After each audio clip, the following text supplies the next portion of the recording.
Hello, my name is Christy Haven, and I've been conducting research in the Department of Structural Biology at the University of Pittsburgh, and my senior thesis is focused on identifying DBC1 mediated protein-protein recognition and the regulation of SIRT1. Research in many disciplines has been increasingly focused on global regulators and their functions on numerous response pathways in the cell. SIRT1, a conserved NAD+ dependent deacetylase, is a master regulator of cellular stress. SIRT1 has been reported to regulate DNA damage repair, cell death and survival, neurodegeneration, metabolism, and inflammation. In hepatic cells, SIRT1 stimulates many important transcription factors, including PGC1 alpha, PPAR alpha, which play vital roles in mitochondrial biogenesis, fatty acid oxidation, chemogenesis, and diet-induced obesity. Current models of SIRT1 regulation consider only structured portions of SIRT1, mainly the stably folded catalytic domain, yet have left the sizable N and C terminal disordered regions mostly unexplored. These regions compose an important part of the polypeptide chain, and recent studies have found them to be important in controlling SIRT1 activity.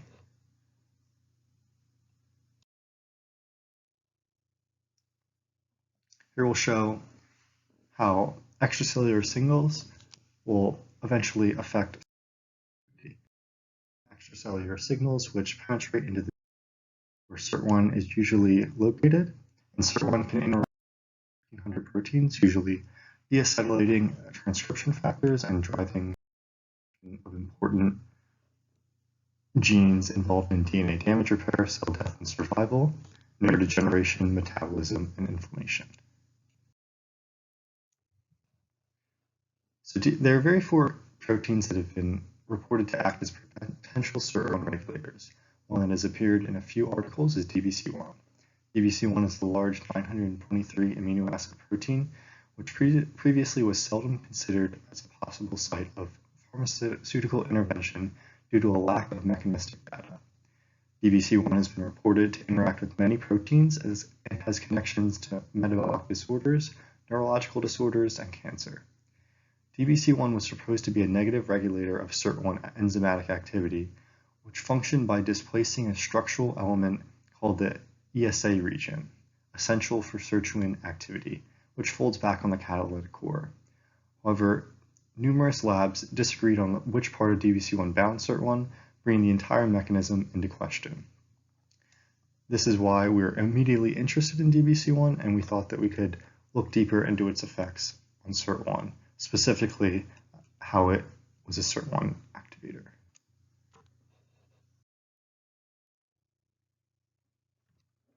So our previous work centered around elucidating this SIRT1 DBC1 interaction, as well as its interaction with PAX2. PAX2 is also a reported SIRT1 regulator. It's a protein which engages client proteins and engages in endomembrane trafficking, specifically in terms of endoplasmic reticulum, mitochondria, and communication. PAX2 interaction with SIRT1 has only been fleshed out in the context of radiosensitive tissues, where it inhibits SIRT1, promoting p53 acetylation, and its modulation in metabolically active tissues had not been explored until our paper. So previous results published from our lab elucidate both DBC1 and PAX2 function in the inhibition of SIRT1 activity. DBC1 acts as an assister molecule by binding to the N-terminus of SIRT1 and exposing a small structural element termed the 3-helix bundle. PAX2 is then able to engage the 3-helix bundle and destabilize its structure, which in turn assists enzymatic activity. This work provided us with important insight on the roles of N-terminal disordered region in the enzymatic regulation of SIRT1. A goal arising from this work was to establish an atomic level understanding of DBC1's role in this regulatory mechanism. Understanding DBC1's function in the regulation of SIRT1 is critical in our understanding of how proteins modulate SIRT1 and its effects downstream on numerous transcription factors. DBC1 is the logical starting point in understanding SIRT1 regulation, as it is the key to opening up the N-terminal region to interactions with other SIRT1 regulators. And that is what we did in our first paper.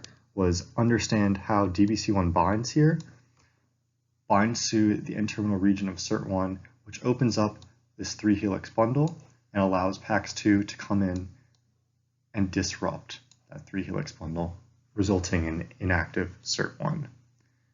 So if we want to understand how to prevent the inactivation of SIRT1, it is important that we understand how to modulate this step. Many years down the line, this understanding could lead to the production of chemicals that either block DBC1 or act as a DBC1 replacement if DBC1 is silenced, as in the case of many cancers.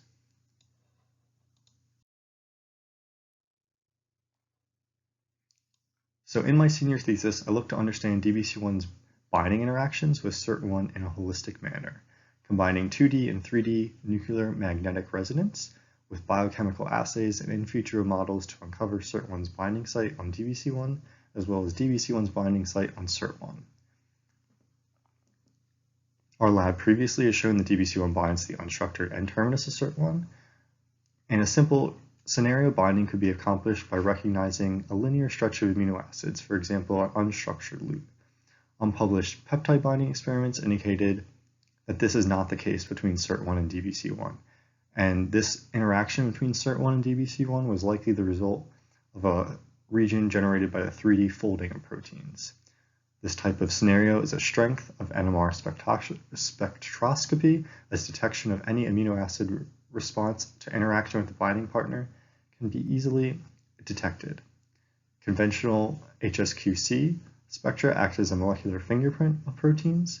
Each protein is unique, and by assigning the resonance of an HSQC spectrum to individual amino acids of a protein in question, one can easily monitor changes in the protein due to changes in the environment,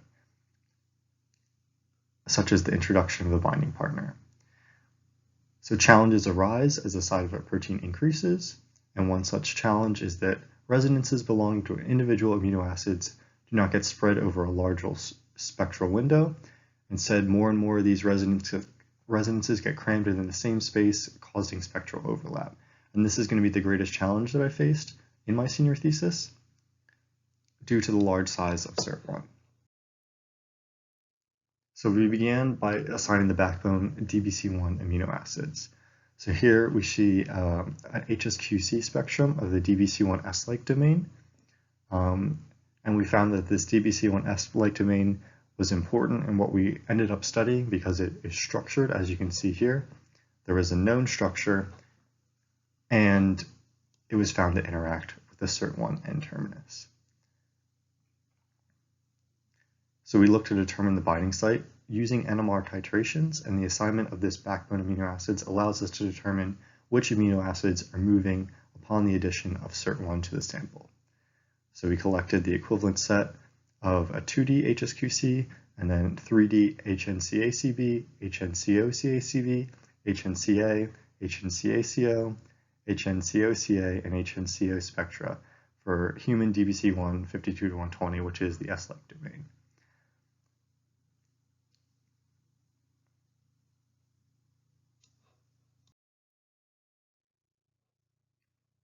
So to identify the binding site in DBC1, we used the previously collected NMR titration data of 15N labeled DBC1 combined with unlabeled SIRT1 to identify the shifts in the HSQC as a function of SIRT1 concentration. So here we can see that in black is our DBC1 S1-like domain alone in the test tube, and then you can see in red we have superimposed DBC1 titrated with SIRT1 1 to 233. And the peaks that move, like in this V96,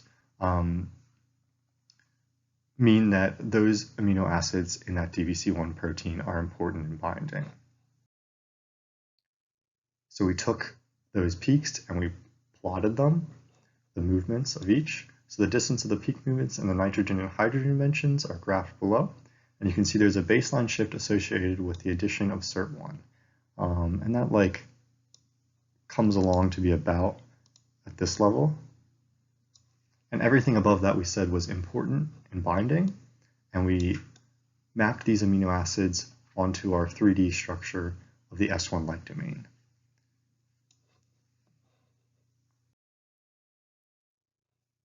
So the amino acids that shifted the most, and comparing the resonance structure of the lone DBC1 to that of the SIRT1 DBC1 complex, were identified and then mapped onto this known crystalline structure of DBC1, and all the amino acids involved in binding to SIRT1 mapped to a single space. So you can see that the binding is most apparent here on this face of the protein, and as we shift it around, the rest of the protein is unused essentially. So that means that all the amino acids in DBC1 that are important to binding SIRT1 map to one face, which would make sense if it was a binding site, and so that allowed us to proceed. So the next step then became we needed to find the SIRT1 binding site. As you can see in the center of the HSQC spectra here, there's a lot of spectral overlap. It would be impossible to assign those backbone amino acids in a similar way to what we did in DBC1. And we're talking, the reason we have this spectral overlap is we're talking about the difference between 69 amino acids in DBC1 versus the 233 in the SIRT1 N-terminus. So we still wanted to find the SIRT1 binding site. So our experimental approach looked to avoid this problem with BRCA1. And again, the reason we're looking at BRCA1 is as a protein increases in size, we get that spectral overlap issue that we talked about in the last slide, meaning that more and more resonances are crammed in the same space, causing this spectral overlap.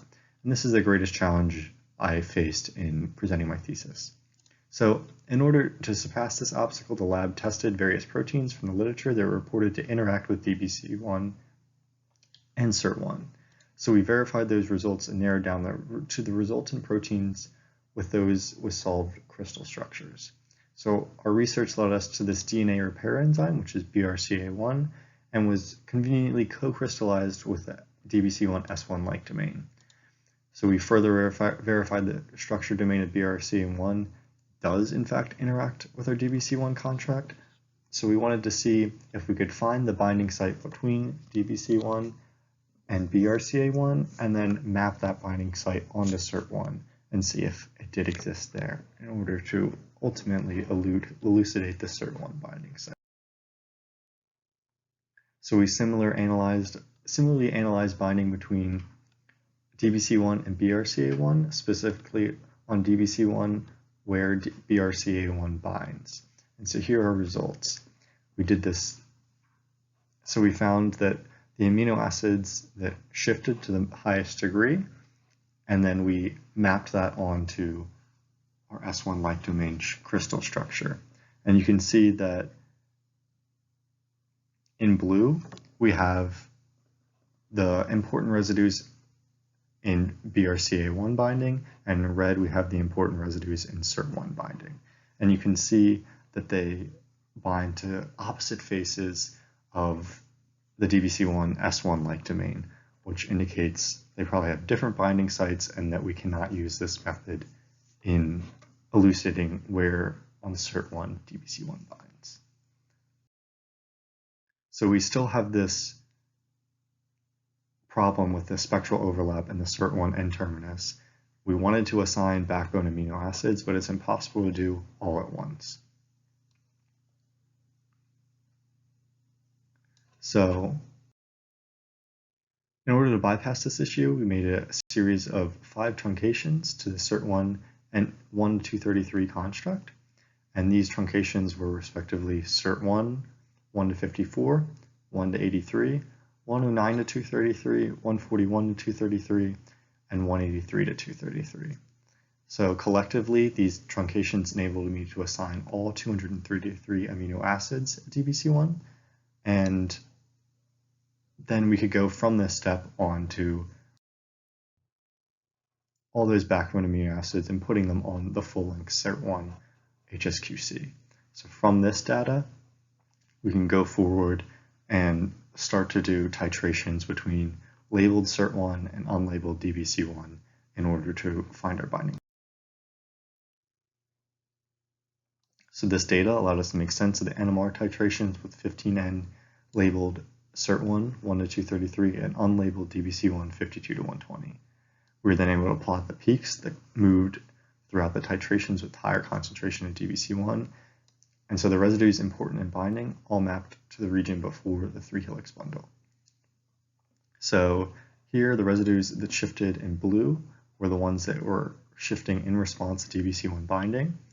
And binding appears before that 3-helix bundle. All those residues are shifted in red down here. So it's important to note that these are electrostatics are likely important in these bindings, as we see a lot of negatively charged amino acids in this SIRT1 binding site, and there's positively charged amino acids on the opposite DBC1 binding site.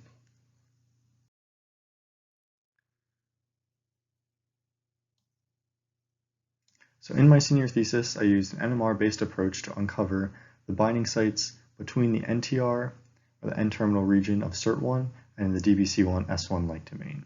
We further confirmed the lab's previous claims that DBC1 SIRT1 interaction was in the N-terminal region of SIRT1. We showed that the SIRT1 DBC1 binding interface mapped onto a single face of DBC1, and that the binding site on SIRT1 preceded the 3-helix bundle and was likely within the acidic cluster. Furthermore, even though our experimentation with BRCA1 did not yield the result we were hoping for, it did lead us to the conclusion that even though the S1-like domain on DBC1 is relatively small, only 69 amino acids, it can interact with multiple proteins utilizing its different faces, as seen with the DBC1 and BRCA1 binding sites.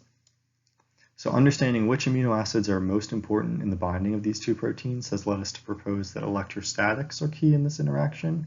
We found that lysine 112 was found to be responsive to SIRT1 binding in our NMR binding assays, and acetylation of this residue has been proposed to disrupt binding to SIRT1. In the future, we would like to test this idea, and so our proposed SIRT1 binding interface contains many negatively charged residues which we hypothesize would be binding partners to K112, and similarly positively charged residues with the SIRT1 binding site on DBC1. In future experimentation, we would test this hypothesis to see if mutations or modifications to these residues knocked out binding. The residues responsive to DBC1 and SIRT1 encompass a large portion of the area in the N-terminal region, and we cannot know for sure which one of these are absolutely critical in the binding interaction. Understanding which specific residues are critical is an area we hope to elucidate with further experimentation. We know from our previous work that the first 80 amino acids of SIRT1 are necessary for DBC1 binding, and many of these residues being negatively charged on SIRT1, and SIRT1's counterpart DBC1 has positively charged residues, so we can conclude that electrostatics are likely important. And so this understanding further links to the work indicating that DBC1's K112 is critical to binding. So for future directions, in the lab's molecular cell paper, we proposed that another region on SIRT1 that was responsive to DBC1 binding is the acidic cluster, which is important to PAX2 recognition of SIRT1. So immediately C-terminal to the acidic cluster, there exists a region where several residues are phosphorylated by the kinase CK2. Phosphorylating these residues exerts a range of effects on SIRT1's activities. Several of these sites have been shown to dramatically increase the affinity of DBC1 to this region, therefore unlocking the 3-helix bundle and allowing PAX2 to disrupt that 3-helix bundle and inactivate SIRT1's catalytic function. So this phosphorylation event is hypothesized to encourage DBC1 binding, which in turn encourages PAX2 binding. Another phosphorylation site, S162, is directly important for PAX2 binding. In contrast, phosphorylation of S172 caused SIRT1 nuclear export, an event associated with poor cancer prognostics. This action would remove SIRT1 from many of the transcription factors over which it exerts control. In a future direction, we'll look at whether our PAX2 mediated inhibition of SIRT1 and a translocation mediated inhibition might be connected by DBC1. So elucidating the physical interactions among DBC1, SIRT1, PAX2, and CK2 will provide us with invaluable information regarding human health that will eventually allow us to design novel pharmaceutical drugs to modulate these interactions. And so that's what we found. And so I'd like to take this time to thank Dr. Troy Krysiak for welcoming me into his lab, providing me with mentorship and guidance over the past 2.5 years. In addition, I'd like to thank all our former members of the lab, and as well as Dr. Angela Gronenborn, including all the undergraduate researchers that helped me with my experimentation and offering a supportive environment for me to work on. Finally, I'd like to thank the Department of Biological Sciences and its faculty for all the support and opportunities it has given to me throughout my undergraduate career. Thank you for listening.